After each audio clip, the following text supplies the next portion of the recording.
Well, for those of you who are following along, we're up to chapter 6 in Just a Simple Carpenter.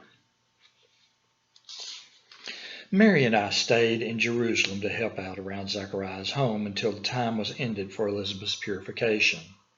So for another month, Mary helped to keep the house clean, the meals prepared, and the baby entertained. I must admit that I was more than happy to play with little John, the miracle child.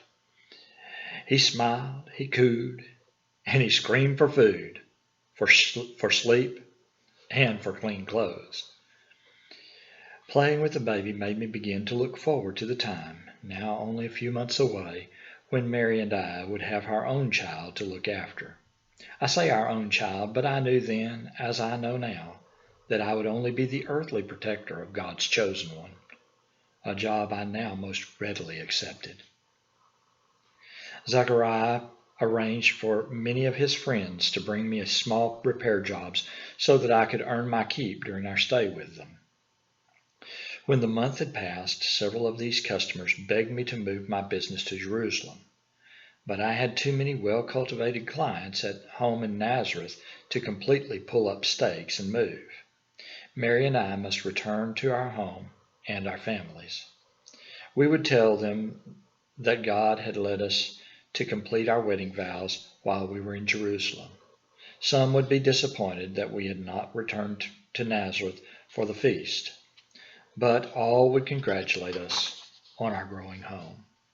Hosea would know, but he would say nothing because he understood my love for Mary and would accept my decision as an expression of that love. We returned to greater hustle and bustle than our sleepy town normally saw, even at feast times.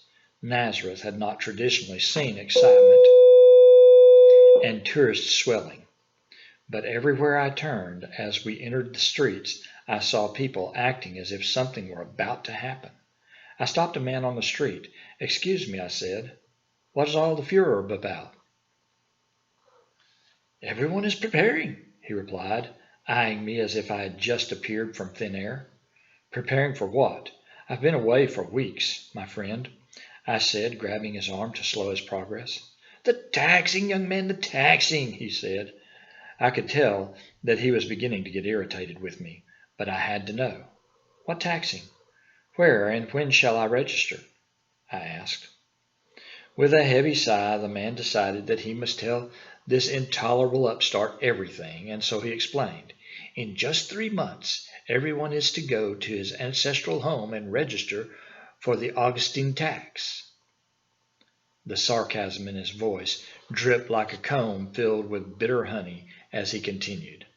"The great Caesar has determined that he cannot live without more of our hard-earned denarii, and so we must register. Many people are trying to sell some of their valuables so that they will not register so much wealth. Others are planning to make a great family picnic and reunion out of the occasion. I'm simply trying to get started on my journey. I must travel 7 weeks to get to my destination, and I would like to arrive before most of the rabble. I hope to find decent lodging for the days of tax enrollment. If I were you, young man, I would take my pretty wife and beat the crowds to my ancestral home. As for me, I plan to sell what I have here and use the money to purchase a roadside inn. I will make a fortune." The man muttered to himself as he shifted his sight back onto his original destination. So that was it. Caesar Augustus had declared a census to raise tax rolls. I would have to travel again. Mary must go with me, for she was my wife. But Mary would not be able to walk all the way to Bethlehem. She had started to tire easily the last several miles of our journey from Jerusalem. We had time. I would just wait to leave. Mary could rest while I made arrangements for us to go to the city of David, my most prominent ancestor. Every day we waited to leave, Mary grew larger and more fragile. I knew that this trip would take much of her energy. I had to find a way for her to make the journey without walking every mile. I found a donkey for sale, but I'm a simple carpenter and did not have the funds to purchase the beast. I knew that it would be an uncomfortable mode of travel for my wife and the baby growing within her, but I also knew she would need the rest from walking as the day of delivery approached. I traded the only thing of value aside from my tools, the ornamental feasting table. For the table I received one donkey, an extra coat for Mary, and enough money to perhaps purchase lodging in Bethlehem for 2 nights. I completed several jobs for merchants in Nazareth who were preparing for the registrants who would be traveling to our fair city. The work consisted mostly of door repairs and makeshift cot construction, along with tables and chairs to add to the courtyards of the local inns. For this work I garnered enough money to purchase a light saddle for the animal and food for our journey.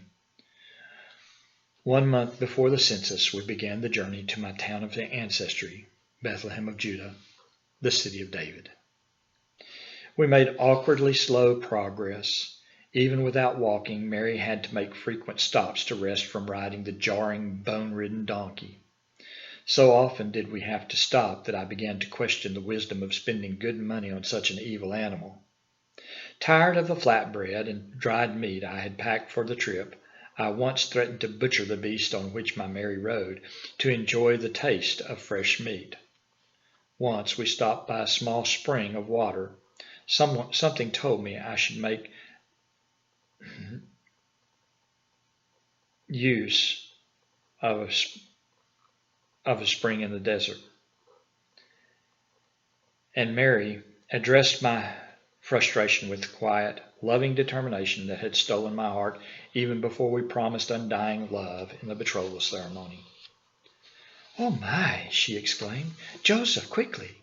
I rushed to her side.